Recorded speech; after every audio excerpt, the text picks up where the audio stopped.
First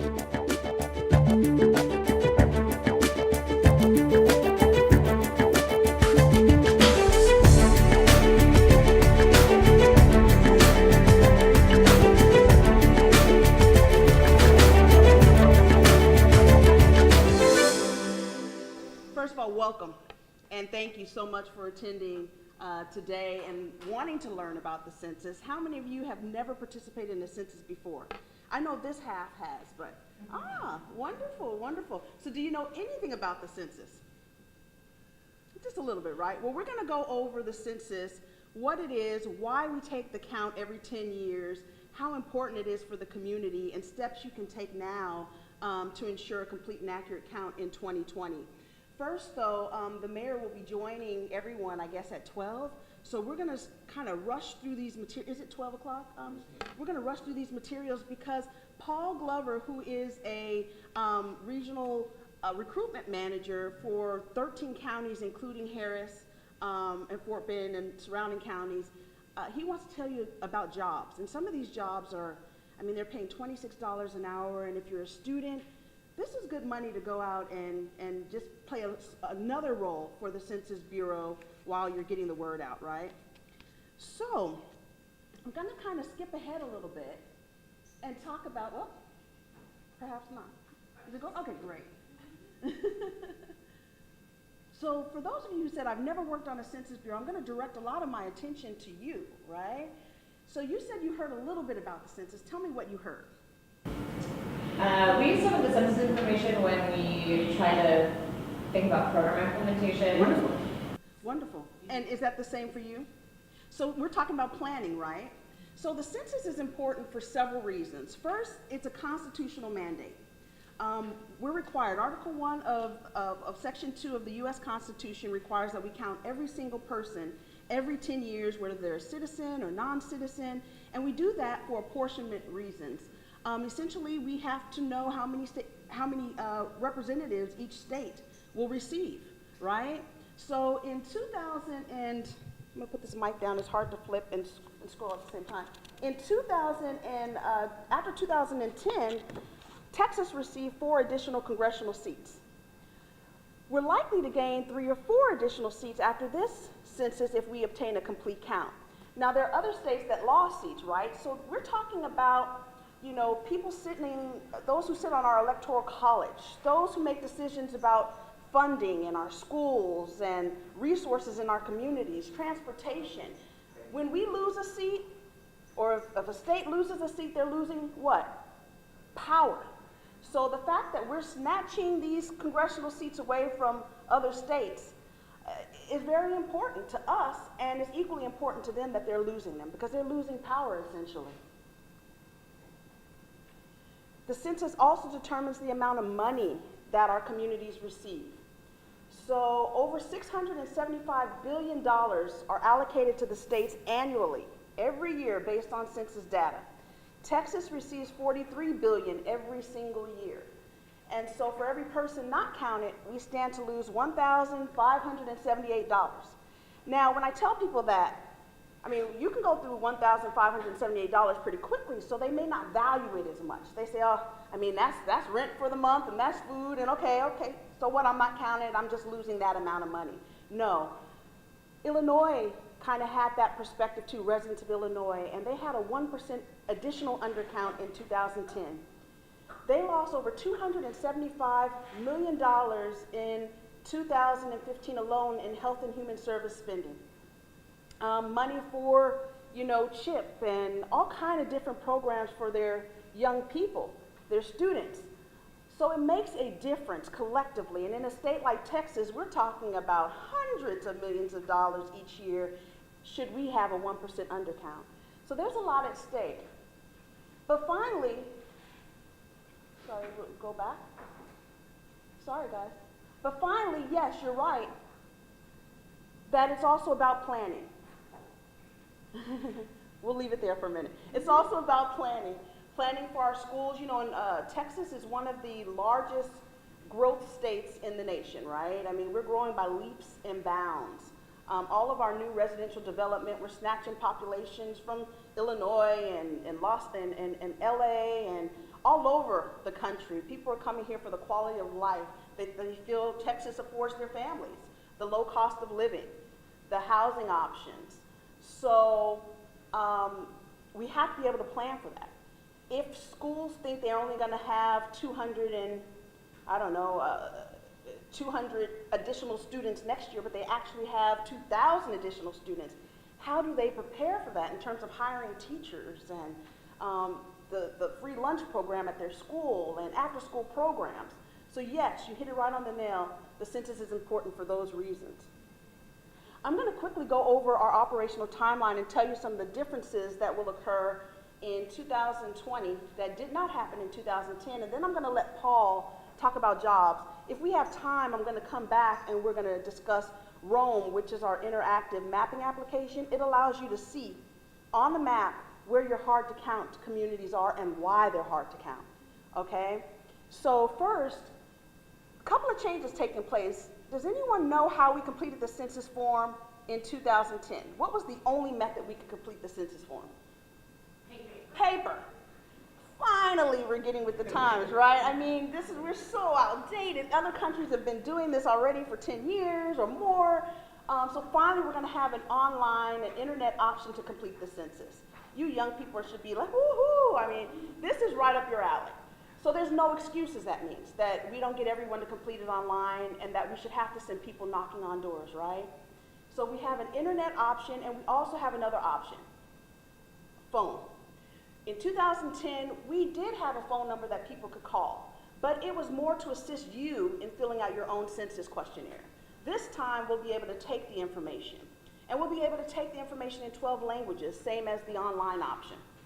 So what will happen, right now, we're opening area census offices and we're doing hiring, which Paul will talk about. But what will happen in March of 2020, you'll receive a postcard with an identification number on it. It's for your household. Even if you don't get that postcard, you can go online and put in your address and complete the census questionnaire. But with that ID, it will ensure that you can go back and make changes and other things. So look out for that postcard. If you fail to complete it after you receive it in early March, after March 23rd, you'll get a follow-up postcard. If you still fail to complete it after that, you'll get a knock on the door. And that's what we're trying to avoid, because information is less reliable if we have to knock on your door for many reasons, right? How many of you like talking to strangers at your door? It's even worse than talking to someone on the phone, okay? Like, who are you and why are you bothering me? And everyone feels that way. So we want to get you to give us your information voluntarily. And of course, it saves millions of dollars by us not having to hire so many people on the ground. So, Paul, this is a good time. We're opening area census offices, our early area census office in Houston and San Antonio, the only two locations to receive it in Texas. And then we're going to open up 6 around Houston area. All right, good morning, everybody. Paul Glover. And like Ms. Dion was saying I'm the recruiting manager for the census for the Houston and surrounding counties, all the way from Victoria up to Texarkana and all the border of Louisiana. And like I was talking to a couple of young folks earlier, right now is the time that we're starting to gear up for is hiring. You know, regional techs, clerks, recruiting assistants, and those recruiting assistants, the ones that we hire in different counties, will be the ones that's out on the ground because you know those individuals. So if I come to your county, you don't know who Paul Glover is. But if you hire John Doe that's in your county, and he can come around and talk to you about the census, then you'll be more reluctant to talk to them versus talking to me. Because if I come there, you'd be like, y'all think I'm the police or somebody, you know, because I come in with a badge on. But what happens with this person is they come around with a little iPad with your information already in the system. So they can update it right then and there on the spot if that's what it comes. But they'll be also warning you that the 2020 census is about to start. And with these dates here, what we're doing now with the hiring starts Monday. So we're going through the process now of all the people that has applied. I have information, and you have information in front of you how to apply to the jobs. And what happens is we start hiring now because the process takes between 30 to 60 days because you have to do a background check. And as you look up here, that's why I say January to February when the office is open. So by that time, everybody should be completed the background checks and whatever the situation may be for us to go ahead and start working. So me right now is I open up the first office in January, and then eventually we'll have a total of 6 offices around town by August of next year. So it'll be the first one to open up off of I-10 Memorial City area, and then we rotate them around. So it can be one in Spring, it'll be one down here close to Pasadena and all those different areas. How many people are you hiring? So what'll happen is for each one of these offices, we'll have a total of between 3,000 to 5,000 people in each one of them. So there's always jobs available. And as the jobs come available, you can do full-time, you can do part-time, or you can say, hey, I just want to work 4 hours a day. You can do that. So just for instance, a clerk in the office, starting out at $19 an hour, might be something you just want to do as a part-time.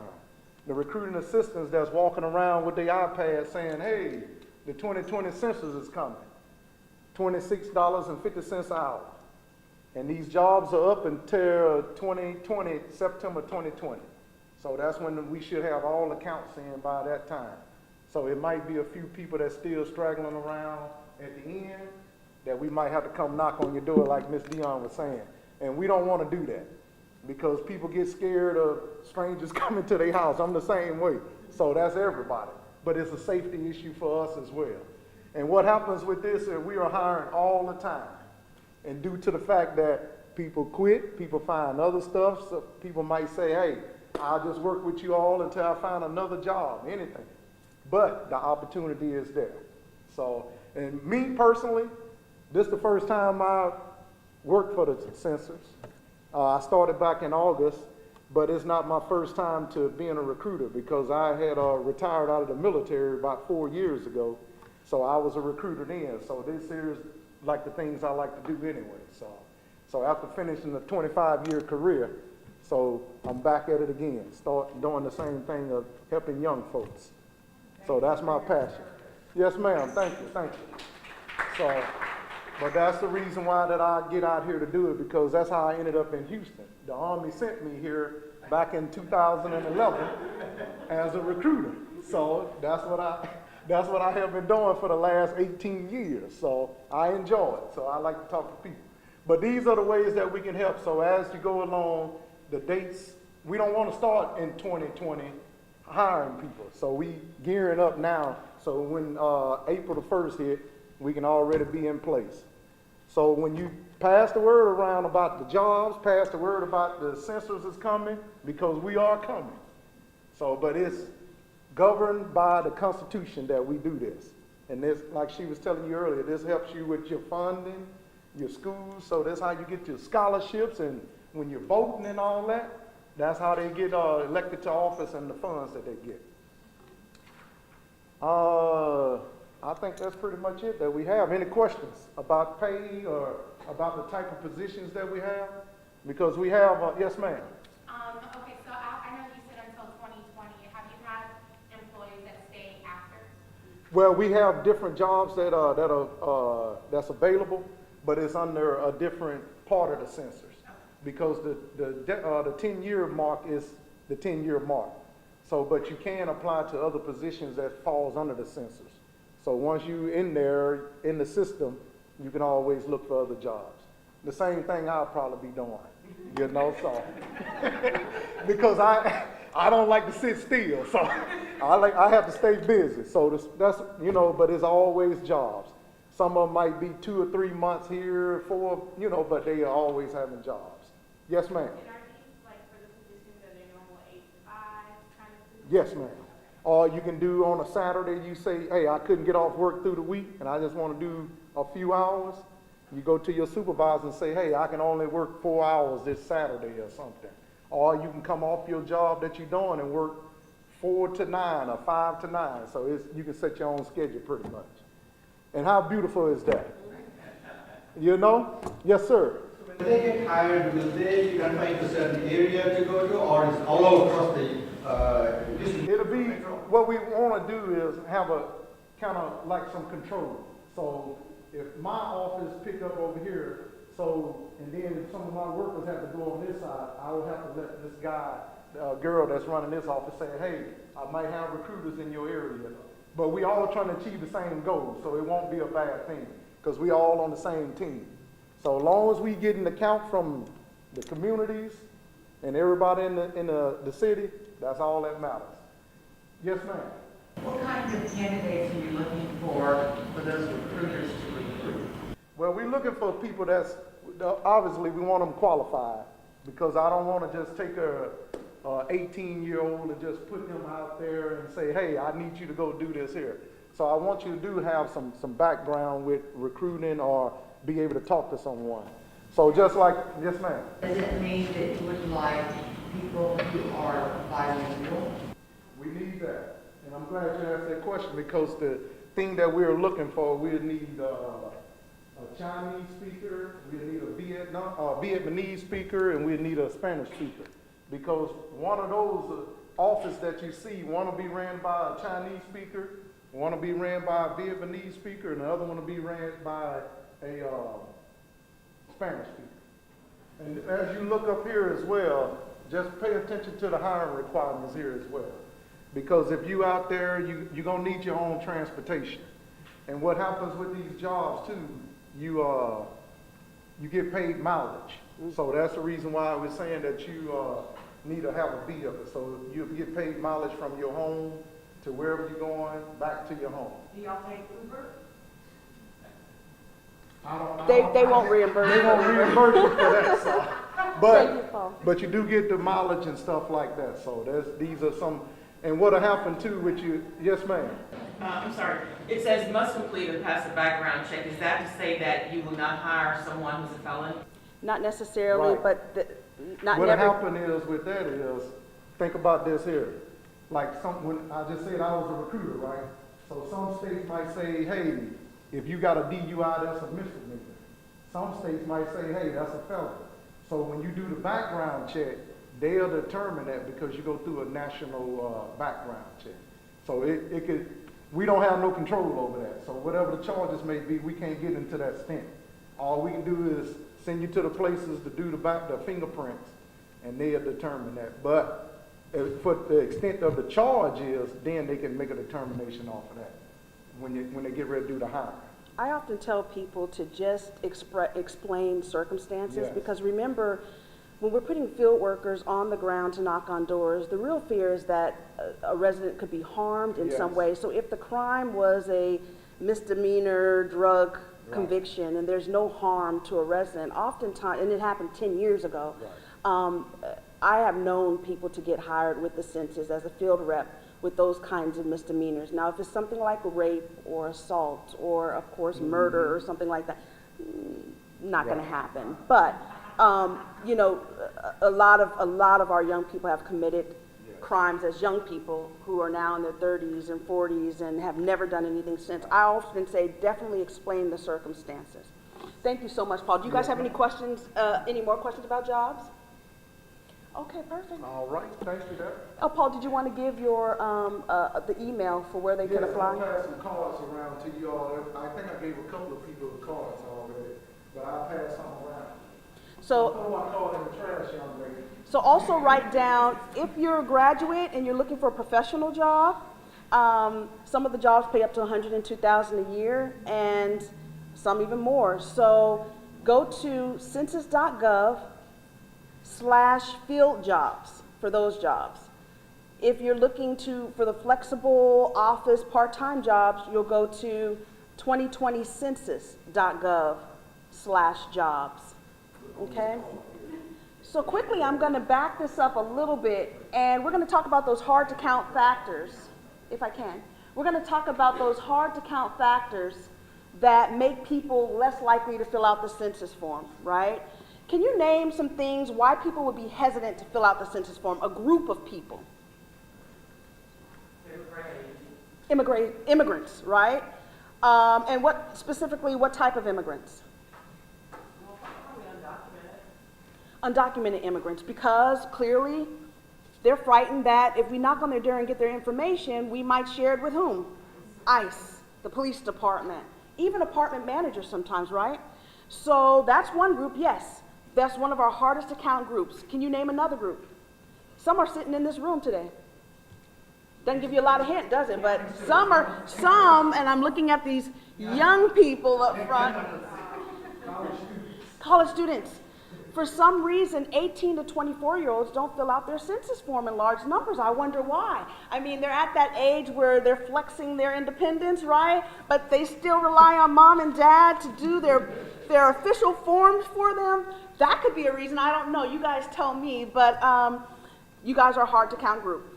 So that means you're sitting in this room, clearly responsible young ladies, clearly go-getters in your community, and we'll need your voice even more than other groups, primarily because you can reach them. You guys know how to use social media in ways we don't. You know how to talk to your young folks in ways we're just not hip enough, I guess, nowadays.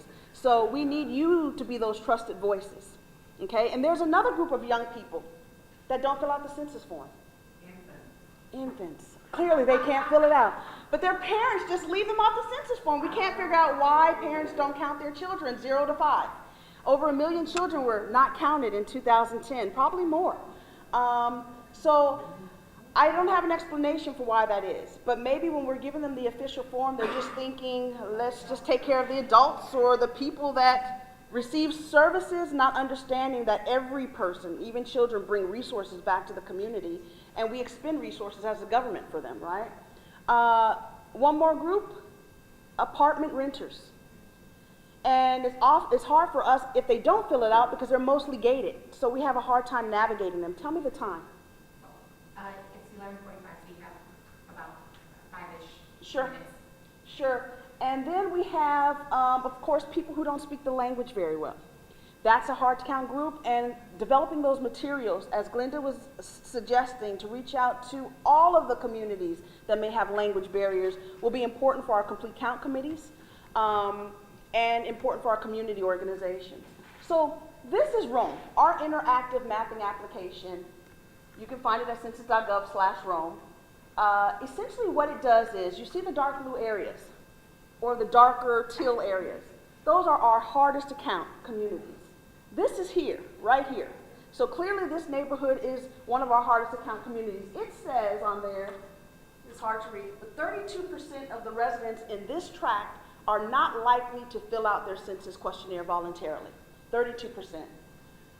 The darker areas can range from 30% to 49%. So when you go on Rome and start clicking around, these are the areas, if you decide to become active, that you want to target first.